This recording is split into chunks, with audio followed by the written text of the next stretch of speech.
Gracias, señor presidente. Señorías, señora consejera, este curso comienza con buena parte del cuerpo docente, al que saludo yo también desde aquí, manifestándose en la calle contra los recortes aplicados por su consejería. De hecho, hay que reconocerle a usted el mérito de haber reactivado las movilizaciones del profesorado en pleno verano. A finales de julio, cientos de maestras y maestros de primaria presentaron alegaciones en las delegaciones de educación y se manifestaron después, de nuevo, estuvimos aquí en Sevilla a principios de agosto, para protestar por el modo en que su consejería pretendió implantar el francés como segunda lengua extranjera a coste cero y dejando sin plaza a más de 1 millar de maestras y maestros de toda Andalucía, algunas de las cuales llevan años trabajando después de haber superado diversas oposiciones. El Grupo Parlamentario de Podemos Andalucía presentó entonces y solicitó, junto con el Grupo de Izquierda Unida, como ha dicho el señor Maillo, un pleno extraordinario por este motivo, además de por los graves problemas por los que está atravesando la sanidad pública andaluza este verano, una vez más, y por la amenaza que pesa sobre el Parque de Doñana. Pleno que fue rechazado, una vez más, con el voto conjunto de Ciudadanos y el Partido Socialista, que demostraron así su insensibilidad ante asuntos que tanto han alarmado este verano a la ciudadanía andaluza. Desde entonces se han sucedido las movilizaciones y su única respuesta durante ese verano y también hoy aquí ha sido negar la mayor y decir que la plantilla se mantendrá igual pese a la caída de la natalidad, decía usted ya en el pleno el último pleno de julio. Y dice usted también que no entiende las cuentas que hacen cuando hablan de 1000 plazas menos esos profesores que se están quejando. Esas son declaraciones suyas de estos últimos días. Viene a decir incluso que habrá 90 docentes más en esa plantilla. Entonces yo le preguntaría, ¿puede usted explicarnos qué llevó a cientos de maestros a hacer cola ante las 8 delegaciones de educación de Andalucía el 25 de julio, 3 días después de que se adjudicaran las plazas? ¿Es que los maestros le tienen manía a usted, señora consejera, como suelen decir esos escolares que llegan a casa con malas notas y no encuentran otra excusa? ¿Le tiene a usted manía y por eso aquel 4 de agosto miles de maestros de toda Andalucía prefirieron tomar el sol ante la delegación de educación de Sevilla en vez de al fresco de cualquier playa de Cádiz? A juzgar por sus declaraciones, señora consejera, no había, motivo de queja, de modo que habrá que concluir que esos miles de maestros, por manía y por capricho, optaron por cambiar la sombrilla y el chiringuito por esa pancarta que sujetaban al sol en la ronda del Tamarguillo durante 2 horas aquel día. ¿Sabe usted qué temperatura hacía en Sevilla el 4 de agosto? Algunos la vivimos muy en nuestras carnes. Según los registros, aquel día se alcanzaron los 40 grados de máxima. Y hay que tenerle mucha manía a usted para encordiarle en esas circunstancias. Por cierto, el pasado 3 de septiembre, cuando miles de docentes volvieron a manifestarse en Sevilla por el mismo motivo y después de escuchar sus declaraciones, que parece que no los convencieron, también se alcanzaron los 40 grados. Y ayer, cuando decenas de maestros volvieron a manifestarse en Granada, se llegó a los 43. Y en Córdoba, donde hubo otra protesta, hasta los 45 grados. ¿Qué manía tiene la gente de pasar calor protestando sin motivo? ¿No le parece, señora consejera? Señora consejera, puede usted seguir negando la realidad, pero es más que dudoso que así vaya a mejorar la calidad de la docencia en Andalucía, ni a cambiar la idea que tienen de usted miles de docentes como los que hoy nos acompañan aquí. Pero es que hablamos solo de los últimos recortes, consecuencia de querer apuntarse un tanto a la implantación del francés a coste cero. En esta vida, pocas cosas se consiguen gratis y pocos avances se logran sin inversión.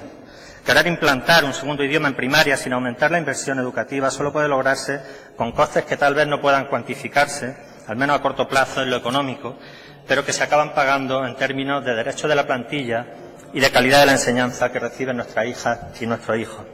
Y digo que solo el último recorte, porque miremos donde miremos, desde infantil hasta el bachillerato, desde el personal docente hasta el personal responsable de mantener limpias las aulas, desde los servicios subcontratados hasta los conciertos de la educación especial, desde las infraestructuras docentes, pese a las obras de las que usted nos hablaba hoy, pocas con respecto a las necesidades que tenemos, al gasto corriente, miremos donde miremos, decía, no vemos otra cosa que recortes, recortes y más recortes.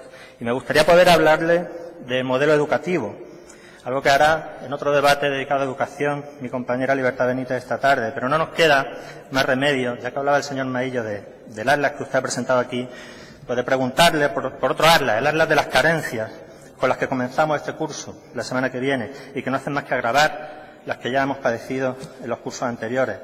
Señora consejera, ¿cuándo dejaremos de tener, ya se ha dado aquí el dato hoy, más de 300 barracones en nuestras escuelas, como los que he podido visitar este mismo verano en Ogígeres o en Ambrós, y hasta en 90 municipios de toda Andalucía tenemos barracones? ¿Cuándo piensan publicar el prometido plan de su consejería, hablando también de infraestructura, para que deje de haber niños y niñas estudiando bajo techos de amianto, material cancerígeno, que hace ya 25 años empezó a ser retirado del edificio de la Comisión Europea? Es que nuestras niñas y nuestros niños no tienen el mismo derecho a trabajar y a estudiar de manera segura que los funcionarios europeos. Empezará este curso su consejería a comprobar que se cumplen los convenios colectivos de las empresas con las que contratan servicios como la educación especial. Se asegurará de que se respetan sus derechos laborales. ¿Y puede usted explicarnos si, como ha dicho hoy aquí, la inclusión es un valor prioritario? ¿Por qué este 12 de septiembre habrá alumnos con necesidades educativas especiales que no contarán con el recurso de un monitor en su centro, según se les está avisando?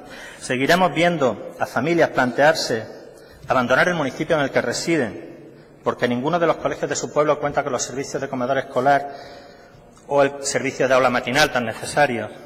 Se transformarán por fin en hechos concretos sus manifestaciones de apoyo al consumo de productos ecológicos, reiteradas en la Comisión de Educación, se transformarán en cláusulas de los pliegos de condiciones para las empresas adjudicatarias.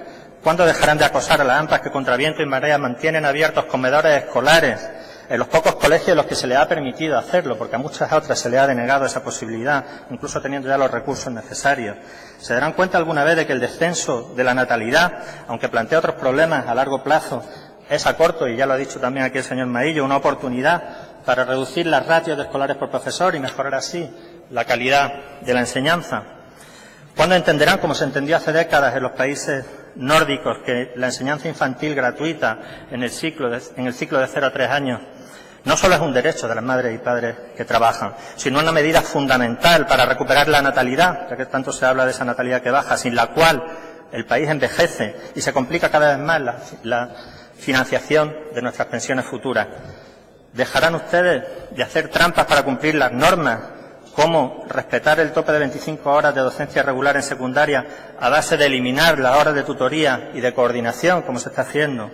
¿Cuándo se recuperarán en Andalucía los niveles de inversión educativa del año 2010? ¿Cuándo cree la señora consejera que será posible volver a las 18 horas lectivas en secundaria y recuperar en consecuencia la plantilla perdida mediante acuerdo con los sindicatos y la asignación presupuestaria correspondiente? Lo vamos a ver, señora consejera, una pregunta directa, en el presupuesto de 2017. ¿Cuándo volveremos a la tasa de reposición del 100%, única forma de mantener la plantilla, dar paso al profesorado joven y recuperar ratios que permitan pensar en mejorar la calidad docente? ¿Y cómo van ustedes a aplicar la LOMCE en lo que afecta a las reválidas? Porque más allá de la fórmula que nos ha comentado aquí hoy, de que haremos lo posible para seguir evaluando, decía usted, de forma continuada y con nuestro profesorado, me gustaría algo más de concreción en cuanto a cómo va a ser esa evaluación.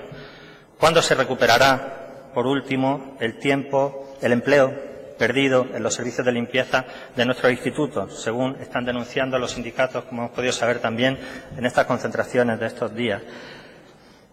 Como tiene usted un turno de cierre, espero, consejera, que responda a estas preguntas, o por lo menos algunas de ellas. Las familias, el profesorado, nuestras niñas y niños no merecen que usted los maree más con juegos malabares para enmascarar la realidad. Queremos una consejera realmente comprometida con la educación pública, un gobierno andaluz que priorice nuestra educación, igual que nuestra salud, pero la realidad que vemos día a día nos demuestra tristemente lo contrario. Ustedes saben bien que con la mitad de lo que se pierde en corrupción o en fraude fiscal en este país no sería necesario ninguno de esos recortes. Por tanto, no es una cuestión ni siquiera de disciplina presupuestaria. No son sacrificios que haya que afrontar para recuperar lo perdido cuando vengan tiempos mejores. Los recortes son una cuestión de prioridades. O se defiende lo público, nuestros servicios, el futuro de nuestros hijos e hijas, o se cierran los ojos ante el fraude fiscal y la corrupción. Se deja que lo público se deteriore y se observa cómo se frotan las manos los que ofrecen esos mismos servicios desde manos privadas. Ustedes eligen aquí y también tienen la oportunidad de elegir para el Gobierno del país, que nos permitiría afrontar esa lucha contra el fraude fiscal y nos permitiría afrontar esa lucha contra la corrupción, si esa es su prioridad para mejorar los servicios públicos en el conjunto del país y también aquí en Andalucía. Nosotros tenemos clara nuestra opción, está con los profesionales de la enseñanza, en la calle y aquí, y lo va a seguir estando. Muchas gracias. Gracias, señor de Manuel. Turno ahora para el Grupo Parlamentario Popular de Andalucía y en su nombre toma la palabra la señora Oña.